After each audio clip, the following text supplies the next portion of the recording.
वज़ीर आज़म इमरान खान के एक मुतहर्रिक सिपाही के तौर पे उनके विजन को पाया तकमील तक पहुंचाने के लिए मसरूफ़ अमल हैं। वज़ीर आज़म इमरान खान का और पीटीआई हुकूमत का आपसे वादा है कि वो बेघर अफराद जिनके पास अपने रहने के लिए छत मुयस्सर नहीं है तो उनको छत फराहम करना, उन ख्वाबों को जो अपने घर का ख्वाब सजाए आंखों में लेके हमारे कम आमदनी वाले तबकात जो हैं वो मायूसियों का शिकार हैं। मैं उनके लिए आज इंतहाई अहम खुशखबरी लेके आई हूँ। वज़ीर आला पंजाब उस्मान बुज़दार साहब की क़यादत में होने वाली अहम तरीन मीटिंग में जो आज फैसले किए गए हैं, मीडिया की आंख के ज़रिए अपने उन मुस्तहिक नादार और पिसे हुए तबके को ये आवाज़ पहुँचाने आई हूँ कि ये हुकूमत जो है जहाँ आपके हकूक़ की निगहबान है, वहाँ आपकी फराहमी साहिबान जो है वो हमारी अव्वलीन तरजीह है। और आज उसकी तरफ जो मुसलसल पेशकदमी हो रही है, आज एक अहम संग मील उस सिमत में अबूर किया गया है। चूँकि prime minister of Pakistan affordable housing scheme के हवाले से मुख्तलिफ मंसूबों का इफ्तिताह करते रहे हैं, इसी सिलसिले में 133 स्पॉट जो हैं अफोर्डेबल हाउसिंग स्कीम के तहत पंजाब भर में आइडेंटिफाई किए गए हैं। उन 133 स्पॉट में फ़ेज़ 1 में हुकूमत पंजाब जो है 54 स्पॉट्स जो हैं उनको हंगामी बुनियादों पे वहाँ सस्ते घर तमीर करने जा रही है। 32 साइट्स जो हैं इन 54 में से उनको तरजीही बुनियादों पे उनके काम का आगाज़ होने जा रहा है और 5 मई को वज़ीर आज़म इमरान खान की क़यादत में लाहौर में जो है इन मंसूबों का बाज़ाब्ता इफ्तिताह वज़ीर आज़म के हाथों होने जा रहा है। 10 स्पॉट्स जो हैं उनको वर्चुअली ऑन स्पॉट वज़ीर आज़म की ज़ेरे निगरानी वहाँ इनागुरेशन होगी और जिन 10 स्पॉट को प्राइम मिनिस्टर की ज़ेरे क़यादत 5 मई को हम इनागुरेट करेंगे, उसमें जो है वो चिन्योट है, लाहौर है, डीजी खान, खुशाब,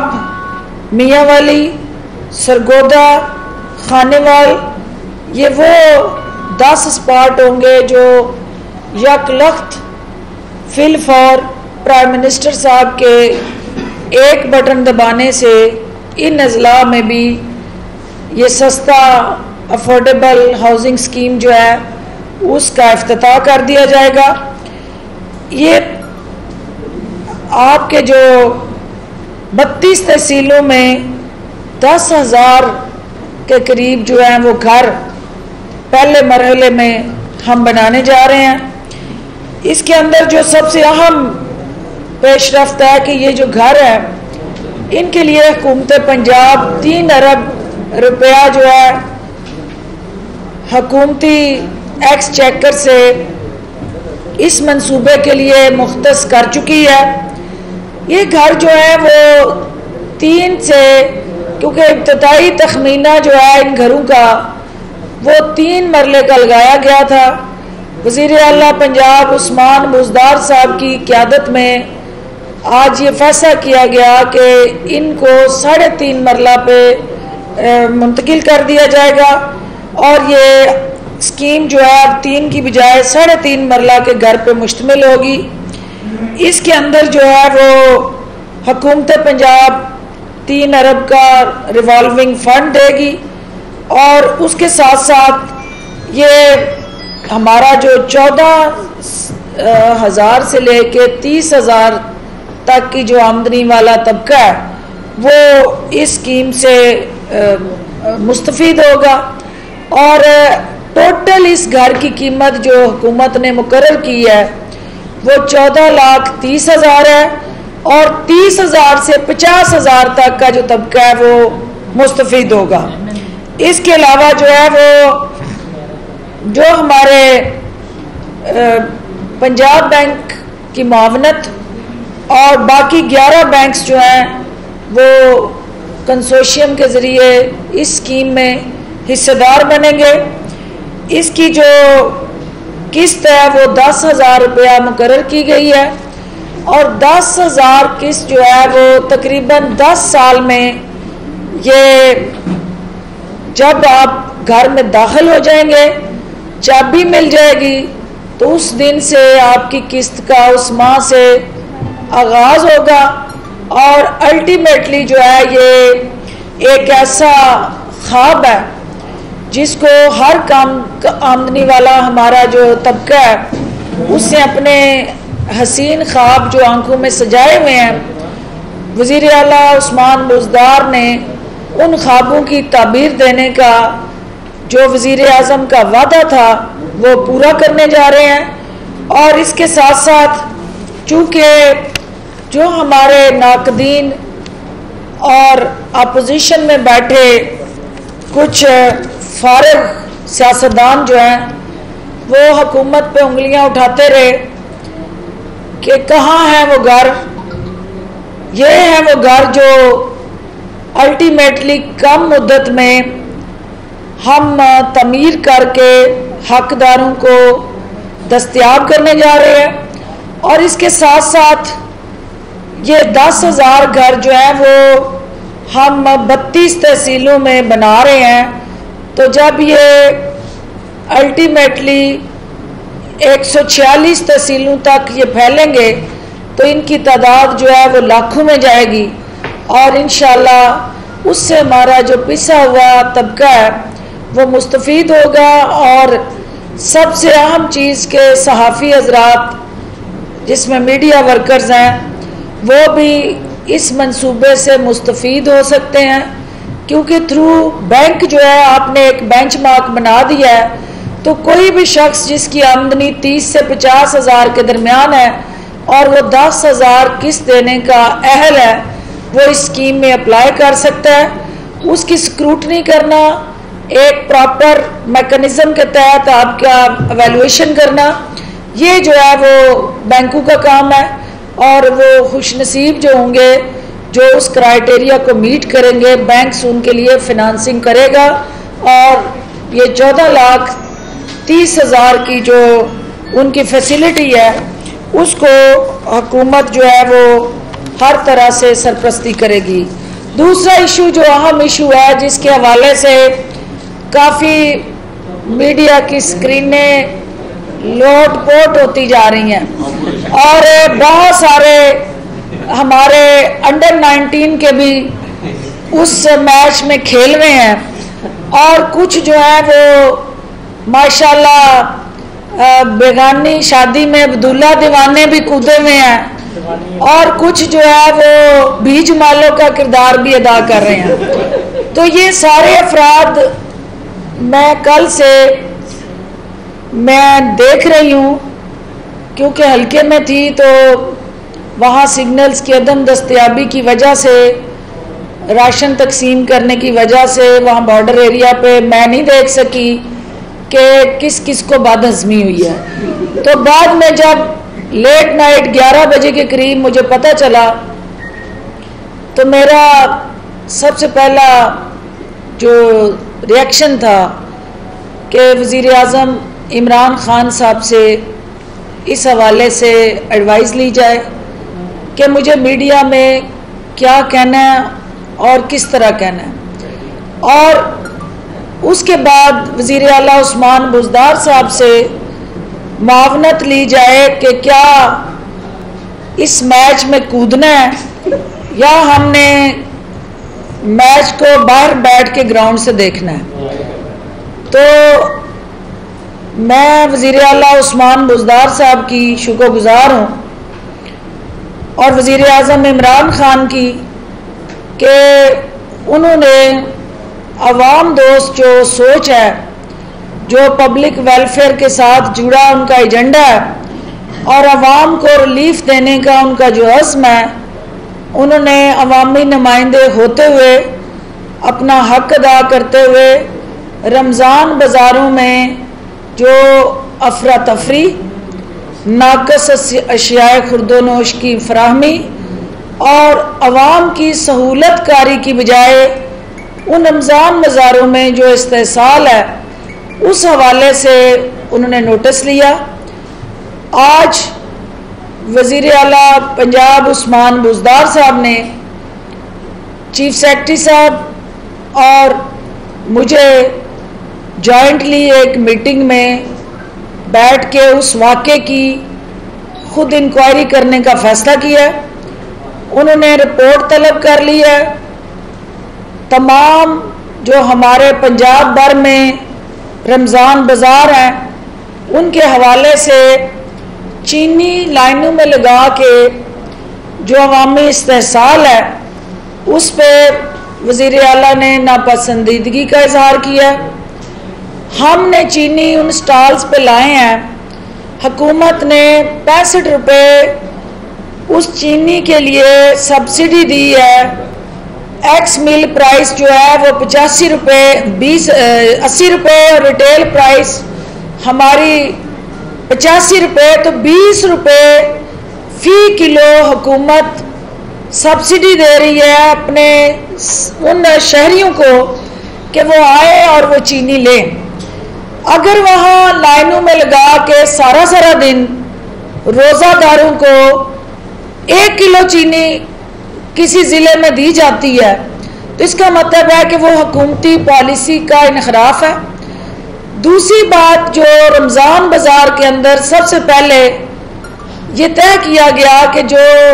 टेंटेज है वो सायादार हो, वहाँ आने वाले साइलिन जो है उन्हें धूप से महफूज रखा जाए, वहाँ पंखे लगाए जाएं और यहाँ तक कि जो एल्डर सिटीजन्स हैं उनके बैठने के लिए सोफे फराहम किए जाएं।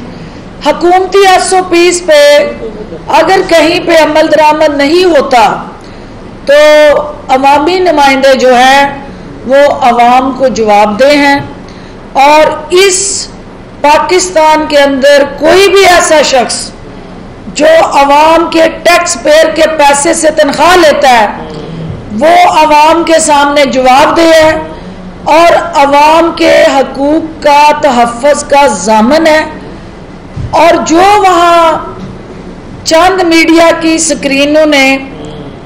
पार्टी बन के जिस तरह उस नैरेटिव को ट्विस्ट किया, जो उन्होंने वहाँ एंगल दिया कि कोई प्रोटोकॉल ना मिलने की वजह से मैंने गुस्सा किया। पहली बात तो ये है कि कोई भी खातून हो, मैं खुद एक खातून हूँ, कोई खातून जो है जो उसको मुश्किल चैलेंज और मुश्किल काम करना है, उसने सोच समझ के करना है कि फील्ड में जाना है तो उसके लिए अपने आप को तैयार करना है। जो AC से बाहर आके गर्मी बर्दाश्त करने का हौसला ना रखता हो, उसे अवाम के साथ जुड़े शोबे जो हैं उनमें आना ही नहीं चाहिए। उनको आसान जो है वो रास्ते इख्तियार करने चाहिए, और जो मुश्किल सफ़र पे निकलता है फिर उसको मुश्किलें बर्दाश्त करने का हौसला और सकत होनी चाहिए। और मैं एक खातून होते हुए जिन खवातीन की वहाँ जंग लड़ रही थी, ना वो मेरी रिश्तेदार थी, ना वो मेरे एक्सक्लूसिवली हल्के से थी और ना किसी जमात से थी मखसूस, वो आम साइलिन थी खवातीन। जिनको उन स्टॉलों से चीनी खरीद के हमने फ्री तकसीम की कि ताकि हमारी हुकूमत की जो गुडविल है वो बरकरार रहे और आवाम को रिलीफ मिले। जो लोग उन लाइनों में खड़े होके चीनी के लिए रमज़ान बाज़ारों का रुख करते हैं वो अफोर्डिंग क्लास नहीं होती। जो बाबू हैं, जो माशाल्लाह से नामी ग्रामी शाही ख़ानदान के दरबारी हवारी हैं, उनका उस चीनी से, उन लाइनों से कोई लेना देना नहीं। ना उनको पता है कि वो दर्द क्या है, वो तकलीफ़ क्या है। और जब वो कई घंटे 1 किलो चीनी के लिए खड़े होते हैं तो फिर हुकूमत की वहाँ क्या नेकनामी हो रही होती है और उसकी कीमत उन अवामी नुमाइंदों ने किस तरह अदा करनी होती है। और जो सियासी हुकूमतें हैं वो किस तरह जो है फिर अवाम के कटहरे में खड़े होके अवाम के गज़ब का और गुस्से का सामना करती हैं। तो ये वही इसकी असेसमेंट कर सकते हैं जिन्होंने वोट के लिए अवाम के दरवाज़ों पे जाके दस्तक देनी होती है और अवाम ने उसके बाद अपने मिजाज के मुताबिक फैसला करना होता है। तो जो कल का वाक़या है, पहली बात तो ये है कि वहाँ पे एक मिसमैनेजमेंट, एक वहाँ अवामी रिलीफ के साथ जुड़ा जो हमारा हुकूमत पंजाब का इनिशिएटिव और वज़ीर आला पंजाब उस्मान बुज़दार का रोड मैप और वज़ीर आज़म इमरान खान का अवाम दोस्त गरीब दोस्त जो मिशन है, उसके रास्ते में अगर कोई खड़ा होगा तो मैं ये समझती हूँ कि सबसे पहले मैं अवाम हूँ, मैं खुद अवाम हूँ, उसके बाद मैं अवामी नुमाइंदा हूँ। लेकिन इसके साथ साथ जो वहाँ पे ब्यूरोक्रेसी के हवाले से, अफसरशाही के हवाले से एक नैरेटिव बनाया गया, बदकिस्मती से मिसकम्युनिकेशन हुई चीफ सेक्रेटरी साहब को भी, और चीफ सेक्रेटरी साहब को हकायक मसाख करके बताए गए और वहाँ पे जिस तरह का रवैया इख्तियार किया गया वो अवामी जो हमारे नुमाइंदे और अवामी अफसरान हैं, क्योंकि इससे पहले मैं कोई 14 रमज़ान बाज़ारों का विज़िट कर चुकी हूँ, लाहौर में आपके साथ कर चुकी हूँ, गुजरांवाला में कर चुकी हूँ, मुख्तलिफ औकात में अवामी सहूलत के लिए यूटिलिटी स्टोर तक जाके विज़िट कर चुकी हूँ। कहीं पे इस तरह का रवैया देखने को नहीं मिला और ना हमारी तरफ से ही कोई ऐसा रिएक्शन आया, क्योंकि जहाँ पे कुताही होती है, जहाँ पे गलती होती है वही निशानदेही होती है और निशानदेही करना हमारा काम है, हमारा फ़र्ज़ है। और उसके रिएक्शन में इस तरह का रवैया अख्तियार करना ये समझ से बाहर है।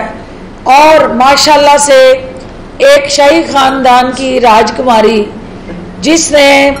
चंद दिन पहले एक दरबारी उसके ने खड़े होके जिस तरह से चीफ सेक्रेटरी साहब उनकी तमाम टीम को सरेआम ललकारा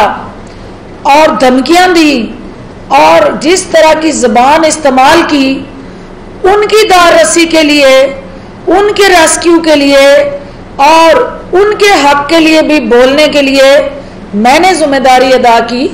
क्योंकि मैं ये समझती हूँ कि ये किसी शख्स को हक नहीं है कि वो किसी अफसर को रूल ऑफ लॉ के लिए जो काम कर रहा है उसको डराए और धमकाए। लेकिन देखना ये है कि डॉक्टर फिरदौस वहाँ अवामी मफाद की जंग लड़ने गई थी या किसी ख़ानदान के लिए जंग लड़ने गई थी। तो जो लोग वहाँ अवामी मफाद के इस अमल के साथ इज़हार यकजहती करने की बजाय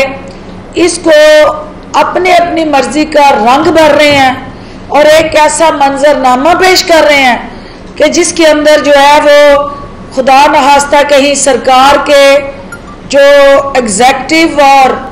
हमारे जो अवामी नुमाइंदे हैं उनके दरमियान कोई टकराव की सूरत हाल पैदा करना चाहते हैं तो वो ये सुन लें कि उनको मायूसी होगी, क्योंकि हम हुकूमत के दोनों अहम तरीन सुतून हैं।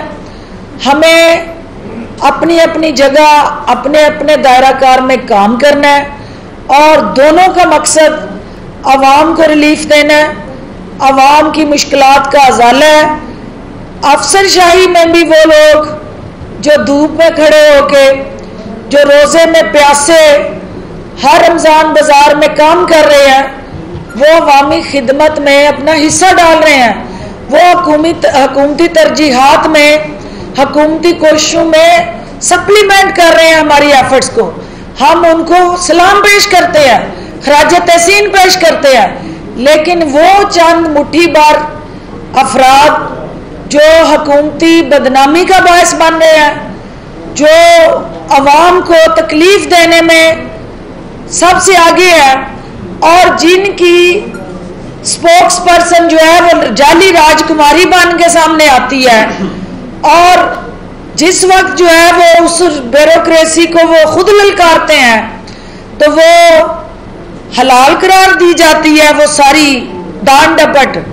और जब उन्हीं के शाही खानदान के जिले सुबहानी फैसलाबाद में इसी ब्यूरोक्रेसी को सरेआम हथकड़ियां लगवाते हैं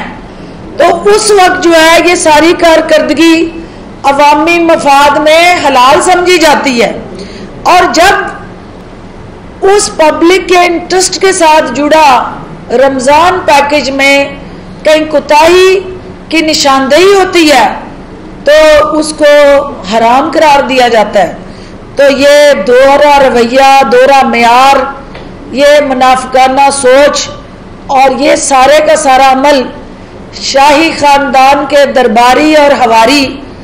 जो मुझे पता है कि अभी पंजाब असेंबली में कनीज़ों की भी चीखें सुनाई देनी है और कनीज़ों ने भी गले लग लग लिपट लिपट के रोना है और आंसू पहुंचने हैं। उनको ये पता होना चाहिए कि हमारा मिशन इस हुकूमत का वजीर आज़म इमरान खान की क़यादत में अवाम के आंसू पहुंचना है, अवाम के दुखों का मदावा है, और जो अवाम के रास्ते में खड़ा होगा वो कितना भी कोई ताकतवर हो, वजीर आज़म के मिशन से वो गद्दारी करेगा। और वजीर आज़म के उस मिशन के साथ खड़े होके हमने अपने अवाम के हकूक की पासदारी करनी है। मैं वज़ीर आला पंजाब उस्मान बुज़दार की शुक्रगुजार हूँ कि उन्होंने आज ये सारा मैटर अपने हाथ में लिया है। वो इसकी आज़ादाना मुनसफाना तहकीकात करेंगे और उसके साथ साथ वो इंक्वायरी रिपोर्ट खुद ब तलब करेंगे। और चीफ सेक्रेटरी साहब की भी इस हवाले से शुक्रगुजार हूँ कि उन्होंने वज़ीर आला को ये मैंडेट देते हुए जो रमज़ान बाज़ारों के अंदर जहाँ कहीं भी मसाइल हैं उसके तदारक के लिए भी अपने अज़म का इजहार किया और इसी जेस्चर को हमने आगे लेके चलना है। और हमने दोनों हाथों से, एक हाथ अवामी नुमाइंदों का है, एक हाथ जो है वो ब्यूरोक्रेसी का है, अफसरशाही का है, और हमने दोनों हाथों को इकट्ठा करके अवामी रिलीफ के लिए इस्तेमाल करना है। और इंशाल्लाह जिन्होंने सफ़ें डालनी थी कल उनको कहेंगे सफ़ें उठा लें और अपने मगरमच्छ के आंसू पहुँच लें और आपके बैन जो है उनको कोई नहीं सुनेगा और अवामी मफाद में हमारा ये जो मिशन है वो जारी और सारी रहेगा। और इंशाल्लाह देखें कहीं पे आप जब अवाम की अदालत में अवाम की तर्जमानी करते हैं, अवाम की वकालत करते हैं तो कहीं तलखी भी हो जाती है, गुस्सा भी आ जाता है, लेकिन ये नहीं होता कि किसी से हमारी नाद है या ज़ाती दुश्मनी है। पब्लिक के इंटरेस्ट को प्रोटेक्ट करने के लिए जहां मैं अगर 2 घंटे वहां फ्री चीनी बांटी और सर से लेके पांव तक पसीने में शराबूर हुई तो मेरी सबॉर्डिनेट वहां मेरी अफसर साहिबा को भी एसी वाली गाड़ी में जाके नहीं बैठना चाहिए था, उन्हें भी वहां साथ खड़े होके इस कार्य खैर में हिस्सा डालना चाहिए था। तो जो अवाम का रिएक्शन होता है अवामी नुमाइंदे उनको फेस करते हैं और जो सरकारी अहलकार है उन्हें भी अवाम के साथ खड़ा होना होता है। ये नहीं होता कि अवाम के गिरेबान पकड़ लिए जाए, या अवाम को लान तान की जाए या अवाम के जो जायज़ मसाइल हैं उनका तदारक करने की बजाय हम हीले बहाने ढूंढे। तो मैं पुरुमीद हूँ कि वज़ीर आला पंजाब उस्मान बुज़दार साहब और चीफ सेक्रेटरी साहब जो रमज़ान बाज़ारों के अंदर हुकूमती तरजीहात से हट के जो SOPs चल रहे हैं उनके हवाले से फिलफौर जो है रेमेडीज़ अवामी मफाद में आपको नज़र आएंगी। और हमारी एफर्ट जो है वो एक ही है कि जो आपके पैसे से ये सब्सिडी दी गई है ये हुकूमत के ख़जाने में आपके टैक्स पेयर का पैसा है और वो चीनी हमें बाहर नहीं बिकने देनी। वो चीनी उन स्टॉलों पे आनी है और अवाम के लिए आनी है। और अगर कोई वो चीनी बाहर मार्केटों में मंडियों में बेचे और उसके लिए भी इंटेलिजेंस बेस्ड हम इन्वेस्टिगेशन करवाने जा रहे हैं और तहकीकात होंगी कि हर रमज़ान बाज़ार के अंदर जो चीनी है जो मिलों से अवामी मफाद में हम उन रमज़ान बाज़ारों में ला रहे हैं तो अवाम के हाथों में जाने की बजाय वो चीनी जो है अगर किसी बाहर मार्केट में महंगी बिकना शुरू होती है तो वो हमारे फ़लसफ़े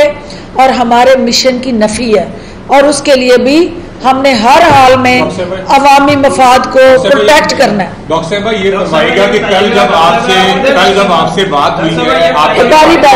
उसके बाद जो है बहुत ज्यादा सोशल मीडिया पे और सियासी मीडिया पे भी जो है चीजें सामने आई, आपके ऊपर बहुत ज्यादा तनकीद की गई, अवाम की जानब से आपके इस अमल को बहुत सराहा भी गया कि ब्यूरोक्रेसी जो है उसको कंट्रोल करने वाला कोई नहीं था, कीमतें कंट्रोल नहीं की जा रही, प्राइस कंट्रोल मजिस्ट्रेट जो है वो बाजारों में नहीं जाते, फिरदौस आशिक अवाम खुद गई है, बात की है, ये सारी चीजें तो दोनों तरफ का रद्द अमल है। एक चीज साथ ये आई है कि आपका एक फिक्रा जो था वो गैर पार्लिमानी था, शायद गुस्से में आके आप वो कह गई कि ये किसके कहने पे, तो ये भी थोड़ा सा बताइए। और क्या ब्यूरोक्रेसी के बड़े का फौरी ये रद्द अमल आना चाहिए था, जबकि 4 चीफ सेक्रेटरी आप बदल चुके हैं, IG बदल चुके हैं, इसके बावजूद ब्यूरोक्रेसी जो है वो आपकी हुकूमत के साथ ताउन करती हुई दिखाई नहीं देती, कौन फेल करना चाहता है हुकूमत? डॉक्टर साहब इसमें ऐड कर लें कि नंबर 1 तो ये ब्यूरोक्रेसी जो है वो वन साइडेड हो गए हैं और दूसरी तरफ आपकी सियासी जमात आपके साथ नहीं खड़ी है। आपके सियालकोट से लोग जो है वो ट्विटर पे आगे आपके खिलाफ बात करने लग पड़े, ब्यूरोक्रेसी के हक में आ गए, आप उसके लिए लड़ रहे हैं ना, ब्यूरोक्रेसी आपके साथ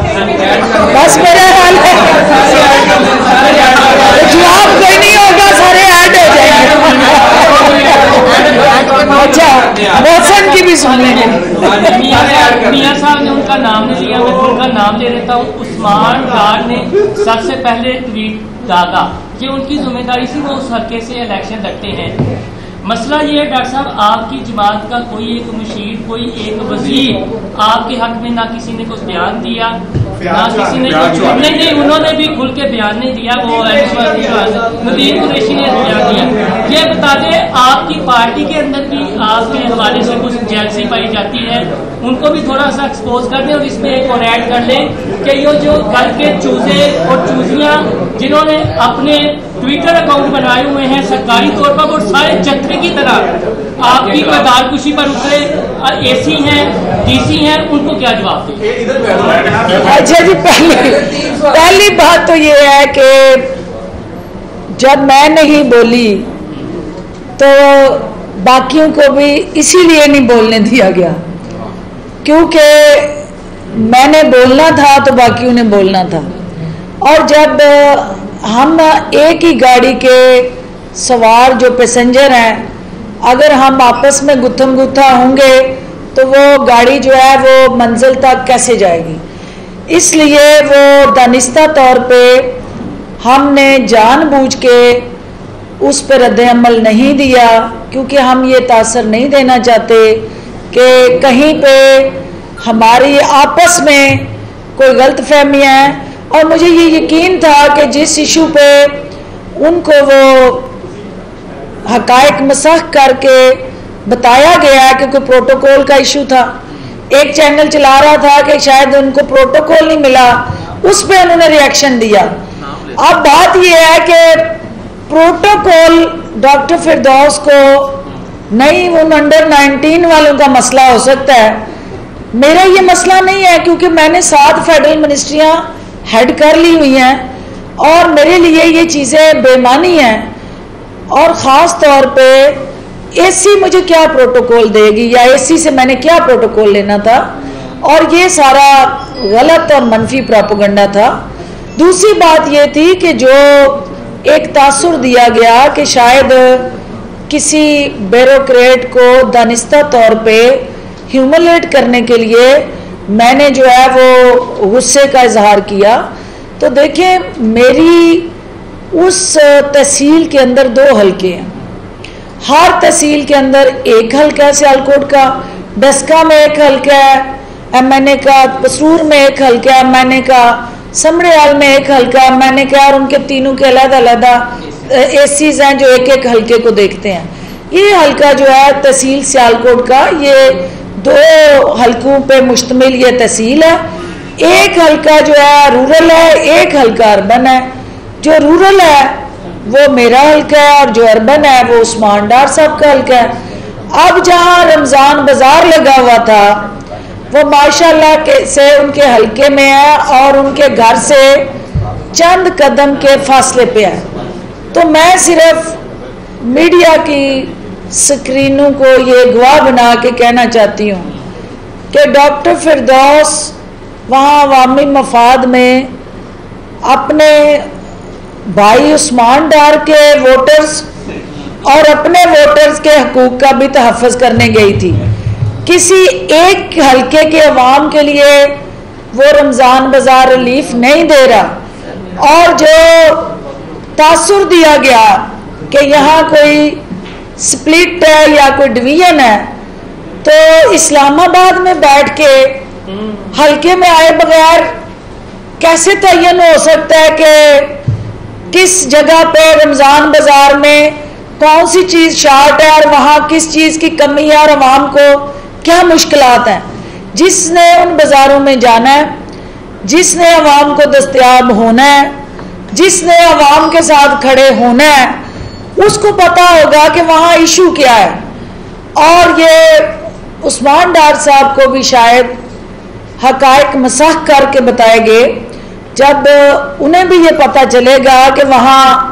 अवाम के साथ उनका इस्तेहसाल किस तरह से हो रहा है, तो वो अपने अवाम के साथ खड़े होंगे और वो चाहेंगे कि वो रमज़ान बाजार जो है उनकी हालत बेहतर हो, वहाँ लोगों को बेहतर सप्लाई मिले। जो हमारा ओवरऑल एक ट्रेंड बन गया सोशल मीडिया के अंदर, देखिए हुकूमत नहीं बोला करती, हुकूमत के काम बोला करते हैं और हुकूमत के काम बोलते हैं। और इसी तरह आपकी अफसरशाही को भी उनके अमाल बोलने चाहिए, उन्हें खुद नहीं बोलना चाहिए। तो उनके अमाल जो है वो अल्टीमेटली अवाम के सामने जवाबदेह हैं। हम भी और तमाम जो हुकूमत का स्ट्रक्चर है कि हमने किस तरह अवाम की अदालत में सुरखरू होना है। तो कुछ चीज़ें जो है वो कल बेहतर कम्युनिकेट ना हो सकी, मेरे एंड पे भी ना हो सकी, क्योंकि मैं आपको दस्तयाब नहीं थी। रात 11 बजे मैं सिग्नल एरिया में आई थी, तो वहाँ चूँकि मेरी लीडरशिप की तरफ से ये हुक्म था कि हमने रिएक्ट नहीं करना और इसको चीफ मिनिस्टर खुद हल करेंगे, तो इसलिए वो खामोशी थी पार्टी की सतह पे भी, क़यादत की सतह पे भी। और जिन्होंने जल्दी जल्दी फायरिंग कर दी और वो अपने मोर्चे पे ही फायरिंग की, और शहादतें जो हुई वो पार्टी के अपने नज़रिए की हुई। तो जिसको मैं नहीं समझती कि थोड़ा सा भी मज़ीद, सियासत जो है वो सब्र का नाम है और सब्र आता है वक्त के साथ। और इंशाल्लाह 20 साल जो मैंने धक्के खाए हैं सियासत के मैदान में, अभी जब 20 साल के बाद बाकी लोग जब ट्वीट करने लगेंगे तो उन्हें समझ आ जाएगी कि सियासत और सब्र जो है दोनों का चोली दामन का कितना गहरा साथ है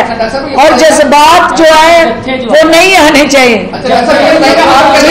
एतबार बता रहा है कि इमरान खान साहब ने और उस्मान बुज़दार साहब ने आपके इस काम को सराहा है कि इसी तरह इनके साथ किया जाए।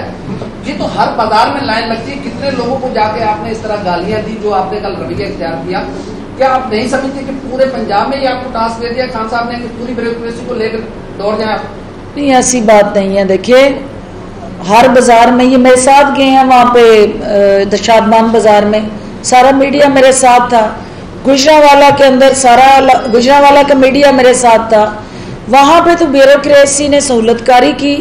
वहाँ ब्यूरोक्रेसी ने सबके साथ जो रवैया अख्तियार किया। सियालकोट में भी जो मेजॉरिटी हमारे वहाँ पे इनिशिएटिव्स हैं, ये तो एक रमज़ान बाज़ार था ना, वहाँ तो हर जगह हर तहसील में रमज़ान बाज़ार लगे हुए हैं और एक एक तहसील में कई रमज़ान बाज़ार हैं। तो वहाँ कहीं अगर कोताही देखने को मिलती है तो उसकी निशानदेही करना हमारा फ़र्ज़ है। और हर अवामी नुमाइंदा वज़ीर आज़म और वज़ीर आला ने मिनिस्टर्स की टीमें बनाई हैं जो अपने अपने ज़िले में जाके इन रमज़ान बाज़ारों को मॉनिटर करें। मेरी उन अवामी नुमाइंदों से भी अपील है कि आप जाएं, देखें, क्योंकि जहां अवामी नुमाइंदा जाता है वहां कुछ ऐसी कुताहियां, गलतियां जो शायद ब्यूरोक्रेटिक आंख से उजल हो जाती हैं, अवामी नुमाइंदे की आंख से वो सामने आ जाती हैं, तो उससे अवाम की बेहतरी होती है। रमज़ान बाज़ार अवाम की बेहतरी के लिए लगाए जा रहे हैं। ये कोई ब्यूरोक्रेसी को नीचा दिखाने की हुकूमती कोशिश नहीं है। ब्यूरोक्रेसी भी इस हुकूमत का हिस्सा है। हम एक ही कश्ती के सवार हैं और इंशाल्लाह हम अवामी रिलीफ के मंसूबों में सब जवाबदेह है, हुकूमत भी जवाबदेह है और वज़ीर आज़म का ये विजन कि no one is above the law. अगर हर सियासतदान अवामी अदालत में जवाबदेह है तो ब्यूरोक्रेट भी जवाबदेह है। उन्हें बुरा मनाने की बजाय वहाँ जो बेहतरी की गुंजाइश है उसको इंश्योर करना चाहिए और उसका हर हाल में दिफा करना चाहिए। वहाँ हमें जितने इनिशिएटिव हैं वो आवाम को रिलीफ देने के लिए हैं। कोई टकराव नहीं है हमारा आपस में, कोई लड़ाई नहीं है हमारी आपस में, कोई हमारा आपस में जाति रंजिश या झगड़ा नहीं, कोई जाति दुश्मनी नहीं। वो भी अवामी मफाद के लिए काम कर रहे हैं, हुकूमत भी और सियासतदान भी, अवामी नुमाइंदे भी। सिर्फ आपस में बेहतर कोऑर्डिनेशन और कम्युनिकेशन की जरूरत है जिसको बेहतर बनाया जा सकता है। डॉक्टर साहब ये बताइएगा, कज़ाफी को कर दो छोटे सवाल है। एक तो ये कि किसने एसी को लगाया, जिसके बारे में आपको क्या मालूम हो गया कि वो कौन सा आगा जिन्होंने एसी को लगाया? दूसरा मेरा आपने अभी एक चीज पढ़ी है पॉइंट आउट की कि इन रमज़ान बाज़ारों के अंदर आने वाली जो चीनी है वो मार्केटों और बाकी जगहों पर फरोख्त हो रही है। क्या लाहौर समेत किन किन इलाकों के अंदर से ये इत्तलात आई है कि ये चीनी जो है ये बाहर फरोख्त है? देखिए, ये अवामी शिकायत हैं जो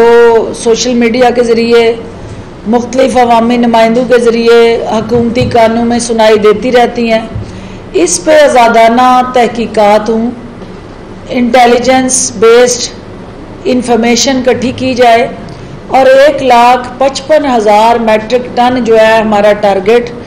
जो हमने रमज़ान बाज़ारों में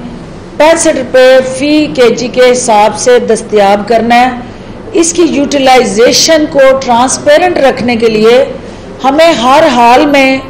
इसको डाटा बैंक के साथ जोड़ना है और देखना है कि किस ज़िले के अंदर कितनी मैट्रिक टन चीनी गई और वहाँ पे यूज़ हुई तो कितनी हुई और मिस यूज़ हुई तो कितनी हुई। यही वो तहकीकात हैं जिनको हम देखना चाहते हैं और इंशाल्लाह आप देखेंगे कि अवाम का ये जो हक है, ये सब्सिडी की शक्ल में चीनी अवाम का हक है और अवाम के हक पे कोई डाका नहीं डाल सकता और ना हुकूमत ये डाका डालने देगी। जहाँ तक एसी साहबा का ताल्लुक है, उनकी ये फर्स्ट पोस्टिंग है। फर्स्ट पोस्टिंग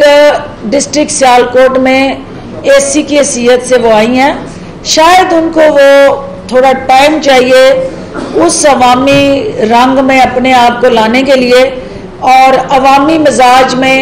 अपने आप को बदलने के लिए थोड़ा सा टाइम चाहिए। और मैं पूरी उम्मीद हूँ कि वो अवामी मफाद में एसी की बजाय थोड़ा सा बाहर निकल के भी वो अवाम के मसाइल को सुनेंगी और अल्टीमेटली अवाम उनकी पजीराई करेंगे, अवाम उनके साथ खड़े होंगे, क्योंकि जो अवाम के लिए खड़ा होता है अवाम उसके साथ खड़े होते हैं। जी अंसारी साहब आपके वाकई में ये बात तो स्टैब्लिश हो गई है कि एसी का कसूर निकला है, जिस तरह चीफ सेक्रेटरी के सामने या सीएम के सामने या वाकयात की गुफ्तगू आई है, तो इस सोनिया सदर साहबा के खिलाफ कोई कार्रवाई होगी जो हुकूमत पंजाब के रूल्स हैं? देखिए, ये बेसिकली वज़ीर आला पंजाब का इस्तेहकाक और इख्तियार है। जब उन्होंने तमाम जो मामला अपने हाथ में ले लिया है और उन्हें इस बात का एहसास है और अंदाज़ा है कि रमज़ान बाज़ारों के अंदर की जो सूरत हाल है उसको बेहतर करना है और जो वहाँ पे काम करने वाले अफसरान हैं उनको हमने किस तरह से सपोर्ट भी करना है, ओन भी करना है और कानून के दायरा कार में भी। आखिरी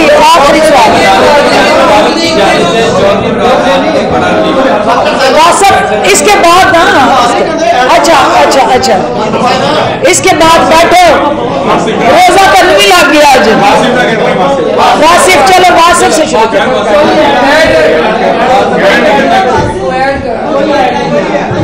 चलो हाँ, वासफ के अदालत की जानिब से चौधरी बरादरान को बड़ा रिलीफ मिला है। जो केसेस से आमदन से ज़ायद सासाजात के बंद करने के अहकाम किए गए, चौधरी बरादरान को इस बड़ी कामयाबी पर मुबारकबाद देंगे।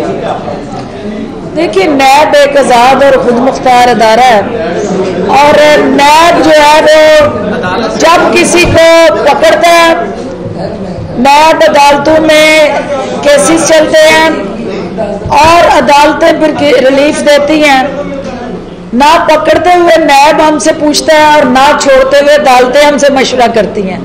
ये दोनों काम जो है वो अपने अपने दायरा कार के अंदर रहते हुए अदारे करते हैं। हुकूमत का काम है सहूलतकारी करना, उनको जो रिक्वायर्ड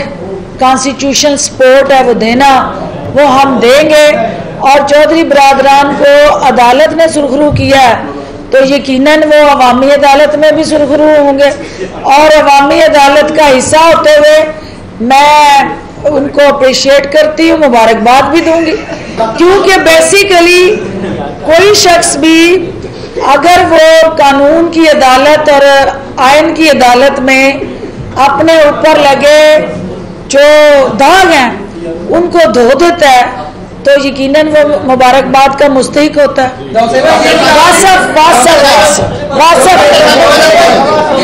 आपकी इनकी एप्लीकेशन मुझे मिल चुकी है, ये भी अफसर शाही के मुतासरीन है।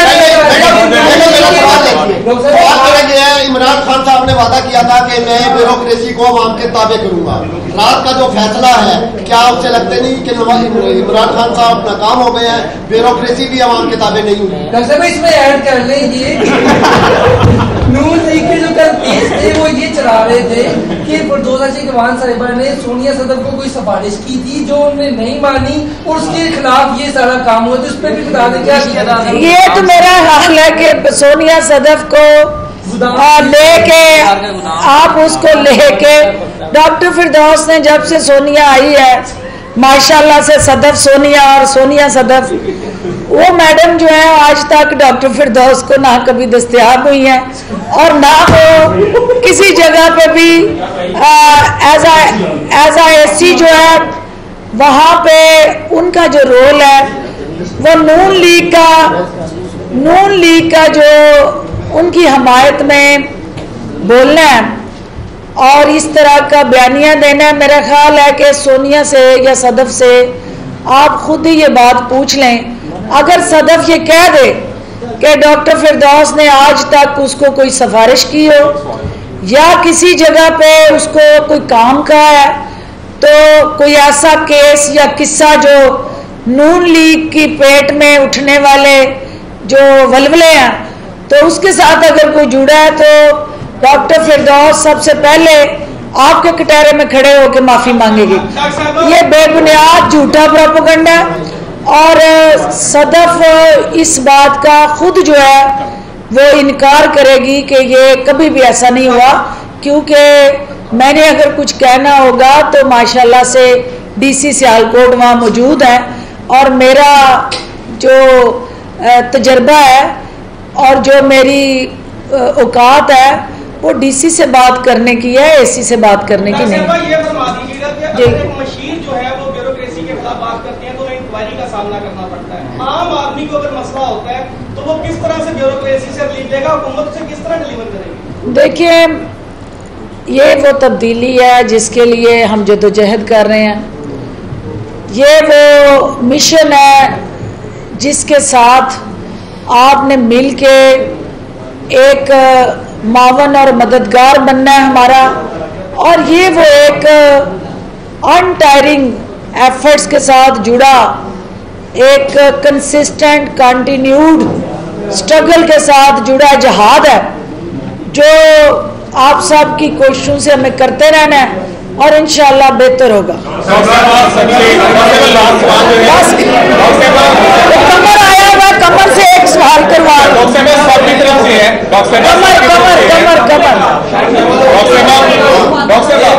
एक तो इरफान अजीज साहब के वाले साहब के लिए सॉरी डॉक्टर साहब आज सहाफियों का आखिरी दिन है। सहाफियों के आखिरी दिन के हवाले से कि अभी हेल्थ कार्ड जो है हमारे हेल्थ कार्ड अभी तक नहीं आए हैं। वैक्सीनेशन जो है जर्नलिस्टों की वो आपने कहा है कि हम सिफारिश करेंगे एनसीओसी को, वो भी अभी तक नहीं की गई है। उस हवाले से भी मैम फरमाइएगा। अच्छा। दूसरा फेज 2 के हवाले से भी कुछ फरमाइएगा। शायद पहली बात तो ये है कि हमें आज आलमी यौम सहाफत के हवाले से मैं वो ट्वीट कर चुकी हूँ, आपके चैनल्स पे चल भी चुका है, सोशल मीडिया पे भी चल चुका है, और जो हुकूमती तरजीहात हैं उसको वाज़ेह तौर पे बयान कर चुकी हूँ। एक दफ़ा फिर दोहरा देती हूँ कि आप सहाफ़ती बरादरी जो है इस माशरे के माथे का झूमर है और पिसे हुए तबकात की आवाज़ हैं। हुकूमत की रहनुमाई और मुस्बत तनकीद जो आपकी होती है ये किसी भी हुकूमत के लिए मशले राह है, और सहाफ़ती बरादरी के जो चैलेंजेस हैं, जो मसाइल हैं, उनसे नबर्द आज़मा होना और आपको रिलीफ देना इस हुकूमत की अव्वलीन तरजीह के साथ साथ अज़म है। जो आपने वैक्सीन के हवाले से बात की है, तो मैंने सियालकोट में भी ये अनाउंसमेंट की थी, मैं दोबारा इसको दोहरा देती हूँ कि चूँकि हुकूमत ने 49 ऑनवर्ड जो है आपकी 40 to 49 बाज़ाब्ता तौर पे वैक्सीन की फराहमी के अमल का आगाज़ कर दिया है। आप लोगों के लिए आप चाहेंगे तो प्रेस क्लब में काउंटर लगा दिया जाएगा, आप चाहेंगे तो हमारे जो वैक्सीनेशन सेंटर में एक सेपरेट काउंटर लगा देंगे, वो हम आपकी सहाफ़ती तंजीमों के साथ मुशावरत कर लेते हैं। जो आपको इजी होगा बेहतरी के लिए, आपके लिए और आपकी फैमिली के लिए, वो कदम हम उठाएंगे। लास्ट बात जो है वो मेरे भाई इरफान साहब तशरीफ़ फरमा है, मैं आप सब से गुजारिश करूँगी कि उनके वालिद मोहतरम के लिए फातिहानी की जाए और उनके दर्जात की बुलंदी के लिए आप सब जो हैं वो एक एक सूरत फातिहा और 3 दफ़ा कुल शरीफ पढ़ के उनकी रूह को बख्श दें। बहुत शुक्रिया जी।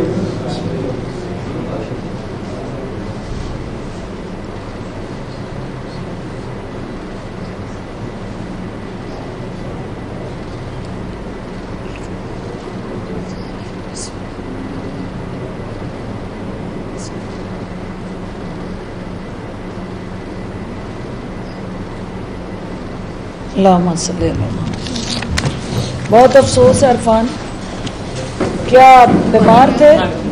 अच्छा अच्छा जी, नलायक।